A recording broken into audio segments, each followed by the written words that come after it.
آپ یہ ایک بات دیکھو کہ 4 آدمی 10 آدمی 20 آدمی لگاتار برابر وقت میں ایک مسجد میں باقاعدہ جماعت کے ساتھ نماز پڑھنے والے، سب کا مقام ایک جیسا ہو سکتا ہے؟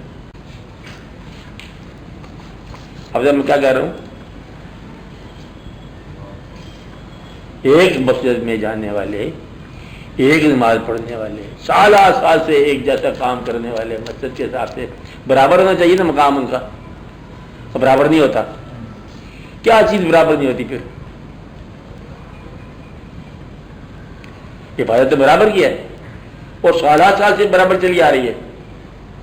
وہ چیز جو برابر نہیں ہوتی تھی وہ ہے ایک خاص انسان کی اپنی ذات، کہ ایک سجدہ، ایک آدمی کا سجدہ زمین یا روئے زمین کی عاقبت بدل جاتا ہے، ایک آدمی کا سجدہ اسی جگہ کرنے والا کو ریاکاری ہو سکتی ہے۔ جہاں سے فرق آتا ہے روحانیت کا، آپ ایسا بات سمجھائی؟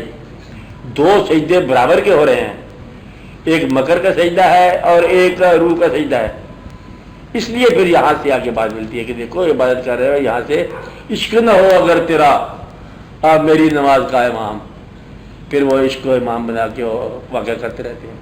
کلمہ سب لوگ پڑھتے ہیں، پھر ایک آدمی کہتا ہے کلمہ پیر پڑھایا باہوت میں صدا ساگن ہوئی، وہ اور کوئی بات ہوتی ہے، پھر اس کے رموز سے آشنا اور طرح سے ہوتا ہے۔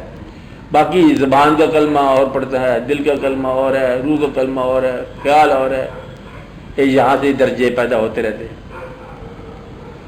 جس طرح یہ جو گہرائی میں جائے گا تو بات چلتی جاتی ہے، اس کے مفاہیم الگ الگ ہو جاتے ہیں۔ اس کی مثال دی ہے کسی نے کہ بھئی ایک اگر آم ہے نا، آپ دیکھنے میں آم کا پھل، افضل دیکھنے میں کیا ہے؟ آم۔ اب یہ دیکھنے والی بات ہے کہ اس کی لذت سے آپ آشنا نہیں ہیں، یہ دیکھنے والی چیز۔ پھر اس کے بعد کچھ لوگ یہاں اس کا آپ گودا کھانے والی چیز، وہ وہاں تک آشنا ہوئے، کچھ اس کی گٹھلی سے آشنا ہوئے، کچھ اس کے بیج سے آشنا ہوئے، کچھ اس کے اندر جو چھپا ہوا درخت ہے اس سے آشنا ہوئے، کچھ آنے والے زمانوں سے آشنا ہوئے، کچھ اس کو جو دوست کا تحفہ دینے کی خوبی ہے اس سے آشنا ہوئے۔ ایک چیز جو ہے وہ درجہ بدرجہ اپنی آشنائی عطا کرتی رہتی ہے، حتیٰ کہ اپنا راز عطا کر دیتی ہے۔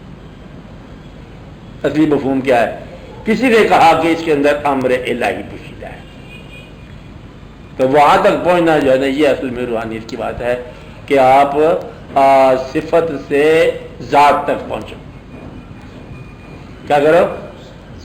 صفت سے ذات تک پہنچو، اور ذات کو ایسے نہ بیان کرو بغیر سمجھے ہوئے، اپنا پہنچنے والی بات کرنی ہے کہ صفات سے چلتے چلتے ذات کے تقرب تک پہنچو۔ دروشی پڑھتے پڑھتے جس ذات پر دروشی پڑھ رہے ہو اس کو تقرب آ سکتا ہے۔ بھئی یہ سفر یوں ہے، روحانیت کا سفر یہ ہے۔